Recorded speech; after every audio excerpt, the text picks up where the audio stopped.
O Dark Side of the Moon, do Pink Floyd, é um dos principais discos da história da música gravada e, especificamente, o principal disco do Pink Floyd.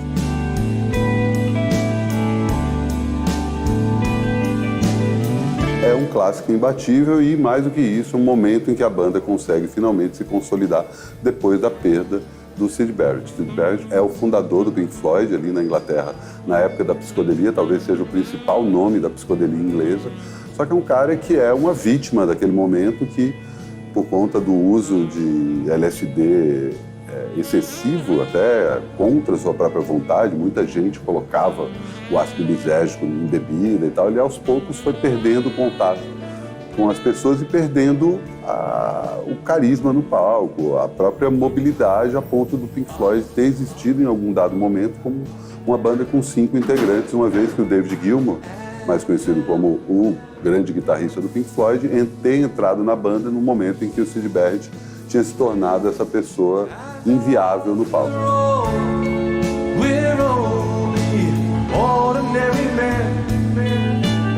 A capa é um clássico, né? É uma das capas mais reconhecidas da história do rock, sem dúvida. É uma capa que já foi parodiada, satirizada, homenageada. É um disco que, se você for procurar o tema do álbum, é um disco sobre a vida. E eu acho que isso é um dos motivos dele ter uma sobrevida tão grande. Claro, algumas canções são clássicos da história da música gravada do século passado, como Money ou Time.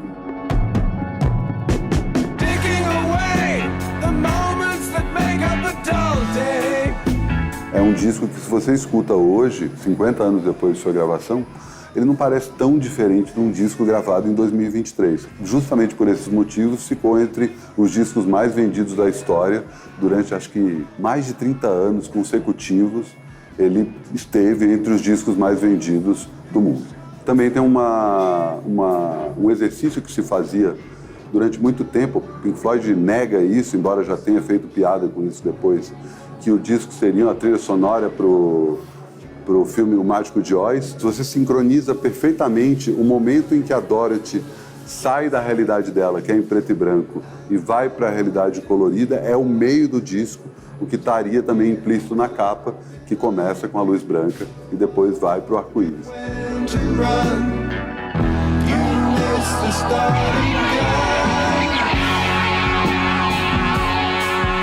Eles gravam com Alan Parsons, que é o técnico do estúdio Abbey Road, mesmo estúdio que os Beatles eternizaram nos anos 60, e eles começam a não só usar equipamentos e instrumentos de formas diferentes, técnicas de pós-produção que não haviam sido usadas até então, mas também de pensar o disco como uma grande faixa. É um disco que não tem intervalo entre uma música e outra. Ele acaba explicando para o público a importância de ouvir um disco na íntegra, mais do que simplesmente escolher determinadas faixas para ter um foco principal. É um disco político, embora não seja o político que a gente associa a essa palavra, mas já mostra que o Pink Floyd tem uma conotação política que conversa também com a época que a gente está vivendo hoje em dia.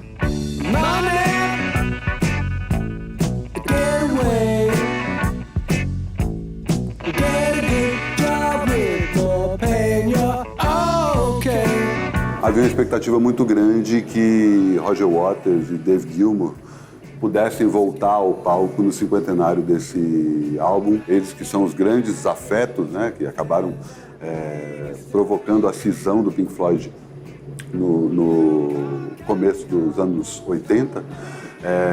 Eles não se reconciliaram, inclusive a questão da Palestina e a guerra da Ucrânia foi motivo para eles baterem boca no Twitter e, infelizmente, não vai ser dessa vez que os fãs vão ver o Pink Floyd no palco mais uma vez.